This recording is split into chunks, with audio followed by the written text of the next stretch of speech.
Al igual que sus amigos Condorcet y Lavoisier, mártires del terror que siguió a la Revolución Francesa, Pierre-Simon Laplace fue un héroe del progreso humano. A diferencia de ellos, supo o pudo sobrevivir a aquella vorágine.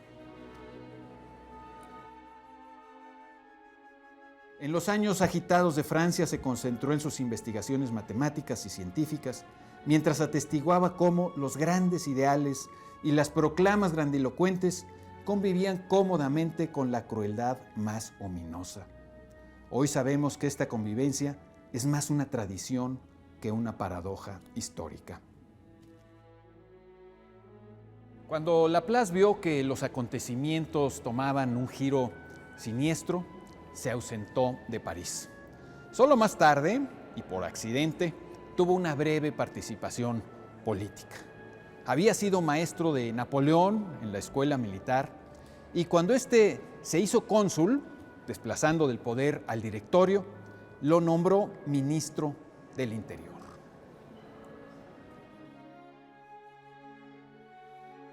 Este nombramiento le permitía al gobierno aprovecharse del prestigio científico de Laplace. Apenas Napoleón se afianzó en el poder, le pidió su renuncia y nombró como ministro del Interior a su propio hermano, Lucien Bonaparte, de solo 24 años de edad. A Laplace lo compensaron nombrándolo senador y pudo continuar con sus tareas intelectuales. Fue entonces cuando publicó su famoso ensayo filosófico sobre las probabilidades, que se publicaría en 1814. En sus páginas puede leerse lo siguiente: las preguntas más importantes de la vida son, en su mayoría, solo problemas de probabilidad.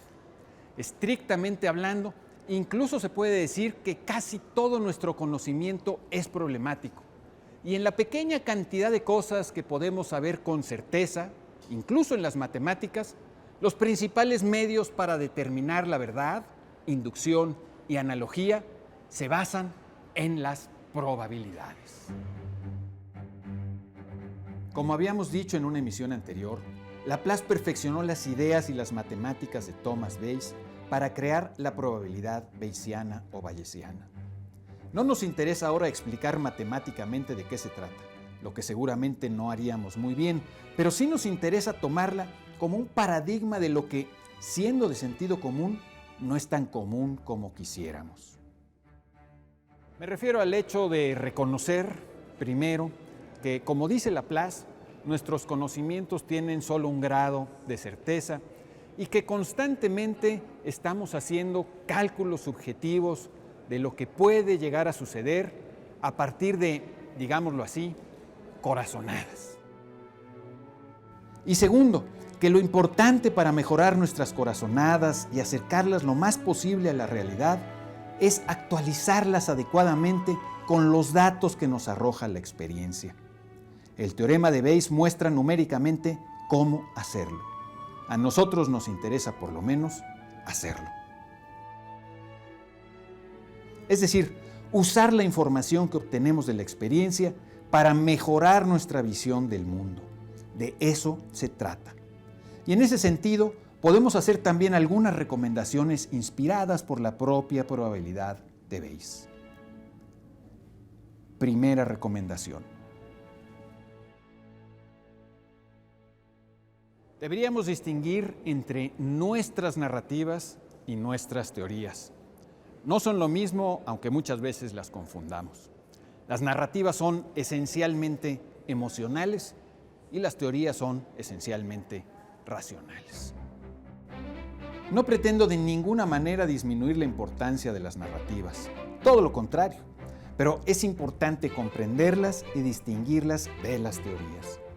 Las narrativas son fuente de sentido tanto para las personas tomadas individualmente, pues necesitamos tener una buena idea sobre nuestro pasado y sobre el futuro que intentamos construir, como para los grupos de personas que necesitan de narrativas comunes o de mitos para cohesionarse y colaborar entre sí. Como los memes de Richard Dawkins, las narrativas tienden a perpetuarse, creando un apego hacia ellas tan fuerte que algunas han perdurado miles de años sin verse afectadas en lo más mínimo por nuevos datos o por cualquier otra evidencia que las contradiga. Cuando estamos inmersos en una narrativa, nos sentimos protegidos por ella y por eso nos oponemos a cambiarla. Y por eso también es frecuente que reprobemos moralmente a quienes se oponen a nuestra narrativa, en particular si sentimos que la amenazan. Las narrativas son los cimientos en los que se puede levantar cualquier tribu específica, que puede ser tan grande como una religión o una patria, o tan pequeña como nuestra familia directa o nuestra pareja. Pero ninguna tribu es auténticamente universal y el destino de toda tribu es el de enfrentarse a otras tribus inmersas a su vez en sus propias narrativas. En cambio, las teorías parten de un impulso contrario. Al igual que las narrativas, son generalizaciones, pero no muy útiles como engrudo tribal. Su cualidad básica consiste en admitir desde un principio que ante ciertas observaciones verificables, ante ciertos datos que resulten indiscutibles, habría que modificar nuestra teoría o incluso renunciar a ella. Las teorías solo se mantienen en la medida en que no aparezca nueva información que las contradiga. Como escribió Einstein, el objetivo supremo de toda teoría es hacer que los elementos básicos e irreductibles sean tan simples y tan pocos como sea posible, sin renunciar a la representación adecuada de un solo dato proporcionado por la experiencia. Segunda recomendación. Si tenemos teorías, todas las evidencias son importantes, incluso la falta de evidencias. En el pensamiento teórico no podemos elegir qué datos nos gustan y qué datos no nos gustan. O dicho en otras palabras, si preferimos elegir los datos que nos gustan y basar nuestra visión del mundo solo en ellos, jamás tendremos auténticas teorías. Desde luego, no hay narrativa sin datos que la apoyen. Incluso quienes afirman que la Tierra es plana, o que el hombre nunca llegó a la luna, o que el zoroastrismo es la única religión verdadera, o que los comunistas o que los nazis deben acumular todo el poder, tienen sus datos que los apoyan. Que toda narrativa tiene datos que la favorece está fuera de toda duda, pero esto no las hace ni de lejos infalibles. Si pretendemos mejorar nuestra visión del mundo y habida cuenta de su belleza vale mucho la pena hacerlo, debemos pensar teóricamente. Y para hacerlo, debemos considerar antes que nada aquellos datos que sean incontestables y que, llegado el caso, podrían entrar en conflicto con lo que pensamos. Solo así podemos romper la burbuja de nuestra narrativa y aproximarnos más a la verdad. Tercera recomendación.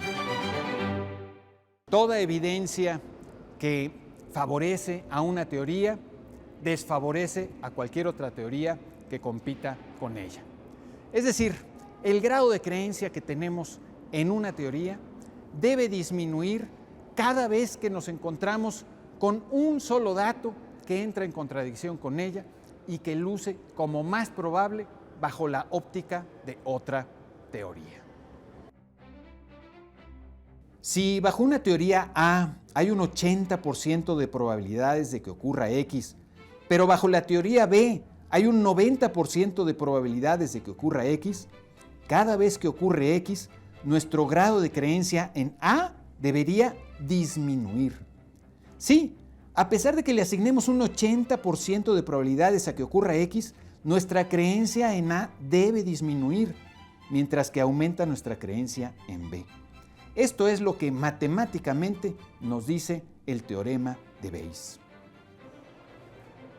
Probablemente lo que acabo de decirles necesite tiempo para pensarse con calma. Y justo ahora lo que no nos sobra es tiempo. Vamos a despedirnos con 3 citas del ensayo filosófico sobre las probabilidades del gran Pierre-Simon Laplace. Debemos ser indulgentes con quienes tienen opiniones diferentes a las nuestras, que a menudo dependen solo de los diversos puntos de vista donde las circunstancias nos han colocado. Iluminemos a aquellos que juzgamos insuficientemente instruidos, pero primero examinemos críticamente nuestras propias opiniones y sopesemos con imparcialidad sus respectivas probabilidades. Apliquemos a las ciencias políticas y morales el método basado en la observación y el cálculo que tanto ha beneficiado a las ciencias naturales. No ofrezcamos injuriosa ni estéril resistencia a los beneficios inevitables que se derivan del avance de la Ilustración, pero solo con extremo cuidado hemos de cambiar nuestras instituciones y nuestras costumbres que por largo tiempo hemos adoptado. Conocemos ya, por la experiencia pasada, los inconvenientes que conllevan, pero de la extensión del daño que puede traer el cambio no nos damos cuenta.